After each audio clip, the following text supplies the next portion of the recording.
আসসালামু আলাইকুম সবাইকে। তো এখন বিকেল 3:30 বাজে আর আমি বের হয়ে গেলাম আমার গন্তব্যে। এখান থেকে আমি আসছি এখন বর্তমান স্টাফ কোয়ার্টার। এখান থেকে আমার যেতে হবে ফার্স্টে রামপুরা। তাই বাসা থেকে বের হয়ে গেলাম ঠিক 3:30টার দিকে। তো আমরা এখন চলে আসলাম রামপুরা। দেখতে দেখতে চলে আসলাম আমরা রামপুরা হাতের জিত। তো এখান থেকে আমরা চলে যাব এফডিসিতে। ওইখানে আমার জন্য আমার ভাই ওয়েট করতেছে, তো আমি ওইখানে চলে যাব। তো আজকে বের হওয়ার একটা বিশেষ কারণ আছে।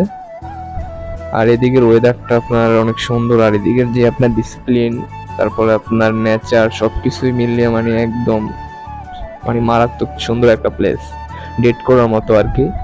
এদিকে যাওয়ার সময় আমার এই জিনিসটা চোখে পড়লো। এটা আমার ক্যামেরাতে তো এরকম ভালো বোঝা যায় না, কিন্তু এই জিনিসটা দেখতে খুবই সুন্দর, খুবই মানে মারাত্মক একটা প্লেস।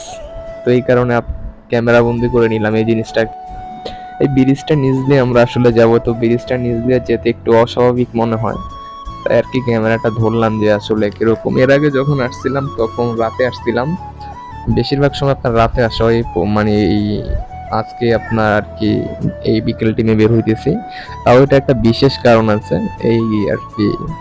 তো দেখেন কারণটা কি। আর এখান দিয়ে নিচ থেকে চলে আসলাম, আর এখান থেকে এখন আমরা আমাকে যে রিসিভ করতে আসছিল তাদের সাথে আমি একটু সামনে যাচ্ছি। ওখান থেকে মনে করেন আপনার গাড়ি নিয়ে আমরা বের হয়ে যাব আমাদের ঠিক গন্তব্য স্থানে। তো সেটা দেখার জন্য একটু সময় লাগবে। এখানে ক্যামেরার ভিতর বন্দি করতে চাইছিলাম সবাইকে, মোটামুটি সবাই আসছে। তো এখন এসে পড়ছি আমরা আপনার আন্তর্জাতিক বিমানবন্দরে।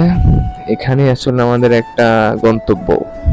তো এইটার কারণে আসলে আমাদের এদিকে আসা। তো এখানে একজন বিশেষ মানুষকে নিতে আসছি আমরা।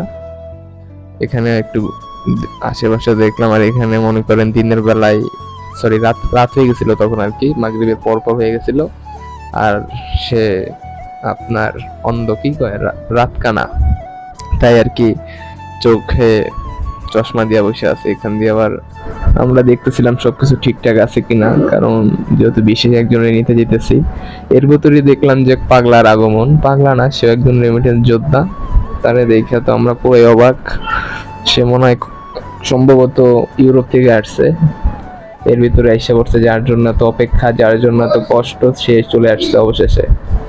ভাই আইসা পড়ছে, ভাইয়ের জন্য আসলে এখানে আসা। ভাইয়ের সাথে কোলাকুলি করে সবাইকে ক্যামেরার ভিতর আবদ্ধ করে নিতেছি। বিষয়টা আসলে সুন্দর একটা মুহূর্ত, সবার সাথে মানে একদম এনজয় মোমেন্ট একটা আর কি। এর ভিতর আমরা গাড়িতে বসে উঠলাম আবার। এর ভিতরে সব থেকে মিস করতেছি আমরা ছাপরি মিজানকে।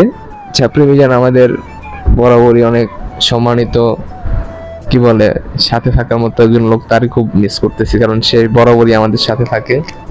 আমাদের যে কোনো মানে মানে কি বলে আপদ বিপদে সে সবার আগে দৌড় দেয়। তো ছাপরি মিজান ভাই, আপনি অবশ্যই ভিডিওটা দেখতেছেন, আপনার খুব মিস করা হইতেছে। তো আর কি বলবো আর। এর ভিতরে আপনার কথা মনে করতে করতে ক্ষুধা লেগে গেছে। পিছের ব্যাগ থেকে সামনের ব্যাগে চকলেট ট্রান্সফার করলাম। চকলেট গুলো আমি আর ভাই খাইতেছি আর কি। ভাবলাম যে এত মিজান বাইরে এতটাই মানে মিস করতেছি, তাই একটু ওই খুশিতে চকলেট খাওয়া হোক। মিজান ভাই তো খাইতেও পারলো না, দেখতেও পারলো না, আর মিজান ভাই তো পুরা মানে ঝামেলার লোক। মিজান ভাইরে খুব মিস করতেছি। এখানেই আমাদের গন্তব্য শেষ। যাকে নিতে আসছিলাম তাকে নেওয়াও শেষ।